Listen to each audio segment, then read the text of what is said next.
इस बार में सारी शराब जहर है। मक्खी ने बस एक घूंट लिया और वहीं पर मर गई। लाओ लियू अकड़कर बार में दाखिल हुआ। दरवाजा खोलते ही वह चौंक गया क्योंकि बार में सभी लोग उसे घूर रहे थे। ये तेज दबाव लाओ लियू को असमंजस में डाल देता है। उसने बार टेंडर से एक गिलास पानी मांगा, लेकिन सभी ने उसका मजाक उड़ाया क्योंकि इस छोटे से कस्बे में पानी की भारी कमी थी। उन्होंने सोचा कि लाओ लियू को अक्ल नहीं थी, फिर भी बार टेंडर ने उसे पानी की आवाज के साथ बढ़िया शराब की एक बोतल दी।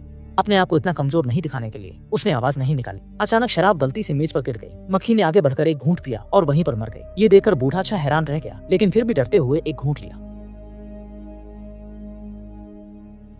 इस समय एक अजीब चूहा आकर उससे भाषा में छेड़खानी करने लगा और वे स्थानीय लोगों से ठगे न जाएं, इसलिए उसने सीधे चूहे का सामना किया। उसने अपनी पश्चिम से आने की बात करते हुए खुद को पश्चिम के खौफनाक हथियारे के रूप में पेश किया। उसकी डींगों से प्रभावित होकर सभी लोग उसकी प्रशंसा करने लगे, लेकिन उसने इतना बढ़ा चढ़ाकर कहा कि स्थानीय गाँव के सरदार को बुला लिया। जब सरदार ने उसे बातचीत की तो सीधे धुआं उसके चेहरे पर फूंक दिया। उसने सरदार की सिगरेट छीनी और सीधे खा गया और एक गिलास शराब भी पी ली। नतीजा, गुस्से से भरे गांव के गुंडे ने उसे बाहर जाकर मुकाबला करने के लिए कहा। बाहर से शांत दिखने वाले लाओ लियू अंदर से बहुत परेशान था। जब वह अपनी पैंट पहन रहा था तो गांव का गुंडा डर के मारे तेजी से भाग गया। लाओ लियू समझा कि उसकी ताकत से डरकर वे भाग गए हैं। जब वह गांव वालों के सामने अपनी ताकत की डींगे हाँक रहा था तो उसने नहीं देखा कि एक विशाल चील उसके पीछे थी। जब उसने चील को देखा तब तक बहुत देर हो चुकी थी। लाओ लियू को चील ने पागलों की तरह खदेड़ दिया।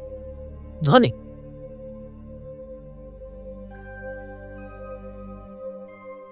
वो बेचने वाली मशीन में छुप गया ताकि धोखे से निकल सके, लेकिन नतीजा ये हुआ कि वो पास की चालाकी भरी हरकत से गिर गया।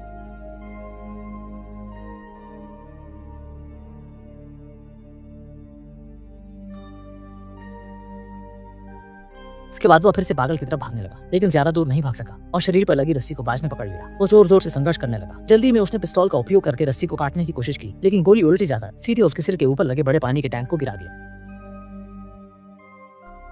पानी की टंकी गिरकर सीधे बाज को कुचल देती है। गांव वाले इकट्ठा हो जाते हैं और गांव के चिकित्सक ने यह कह दिया कि बाज की मृत्यु हो गई है। वे जश्न मनाने लगते हैं और उसी समय लाओ लियू उनका नायक बन जाता है। फिर गांव का मुखिया उसे शांति रक्षक घोषित कर देता है और लाओ लियू गांव में अपनी स्थिति बना लेता है। जल्द ही बुधवार आ जाता है। ग्रामीण एक अनोखी रस्म की शुरुआत करते हैं। लाओ लियू भी वाटर गेट पर पहुंचता है, पहला व्यक्ति बनने के लिए जो पानी लेता है। जब वे वाटर गेट खोलते हैं उसमें पानी नहीं होता बल्कि एक गंदगी का ढेर गिरता है। गांव वाले चकित रह गए और सभी ने सोचा कि ये सब कुछ केवल पुराने छाई के आने से ही हुआ है, जिसके कारण जल द्वार में पानी नहीं रहा। उसी दिन गांव में एक मामला आया। मालूम हुआ कि उनकी पानी की बैंक चोरी हो गई। पुराने छाई ने यह साबित करने के लिए कि उसके आगमन से गांव में पानी नहीं था, इस मामले को संभाल लिया। उसने गांव वालों को चोर को पकड़ने की योजना बताई और फिर लिया।